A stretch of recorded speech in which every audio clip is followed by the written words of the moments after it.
Just about ready for the 5th all-time meeting between Inter Miami and the Chicago Fire as Tori Penso gets us underway from Drive Pink Stadium. Turn off the world and turn on the game. We're playing for 3 points here. Yedlin with a strong shoulder, and it frees up some space for Inter Miami on the right wing. Interrupted by Chihos. Now it's Jean Mota. Why not?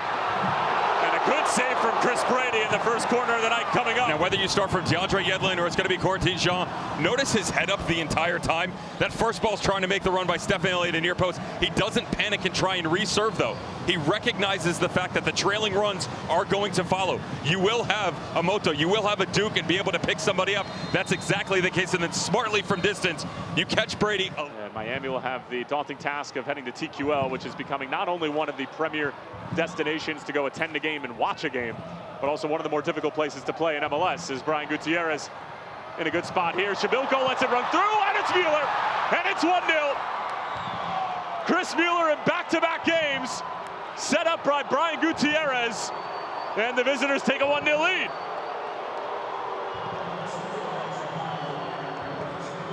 As he attacks that center spot, that's everything.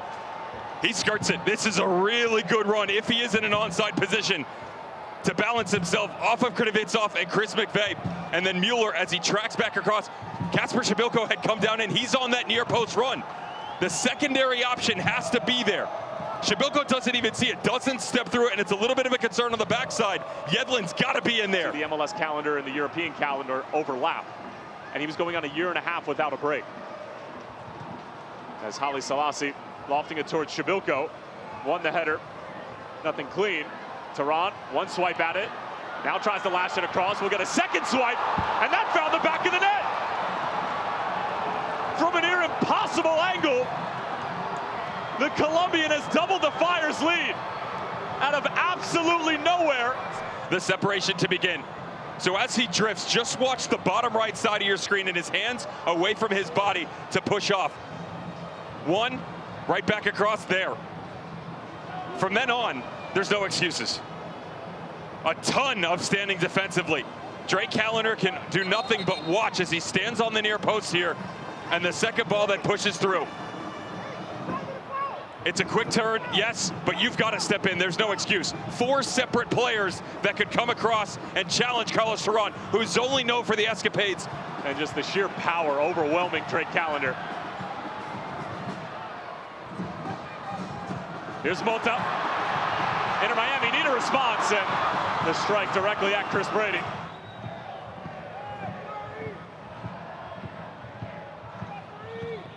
That's a ball. Mota. Negri. Oh, what a first touch. And it's Negri! And Inter Miami are right back in it just before the halftime whistle.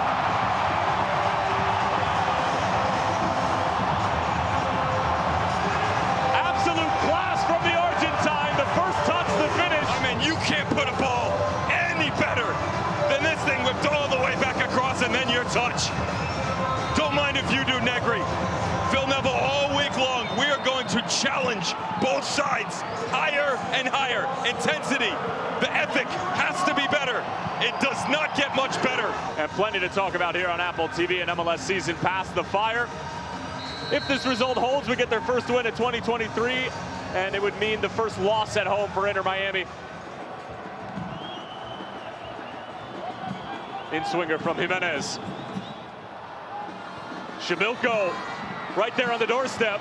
Formerly the University of Washington is going to play at the right back position, which is what they brought him in for, but realized that he might be better off as a center back.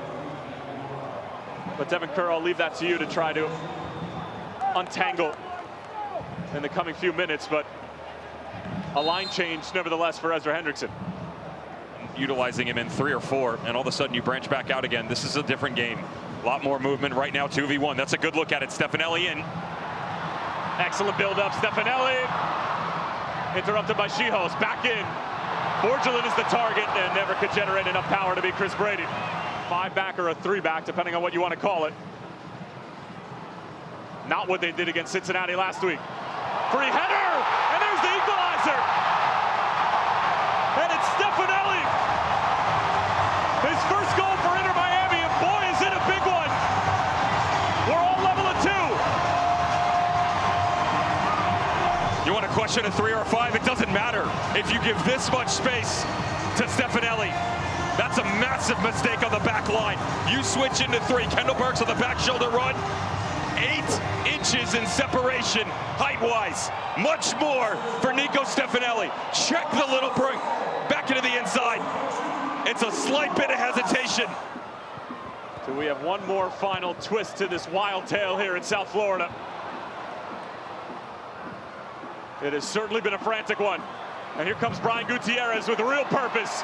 Lays it off. It's Kai Kamara! There's your final twist! And it's Kai Kamara who scores for his record 10th club in Major League Soccer. And the Fire lead at 3-2. The flame all but extinguished.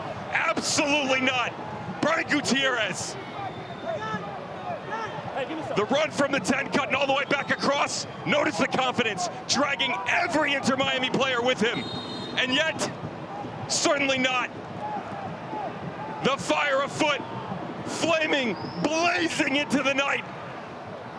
Comeback, possibly.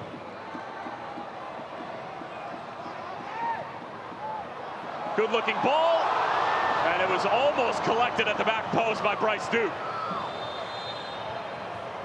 And that's going to do it full time. The Chicago Fire pick up their first win of the 2023 season.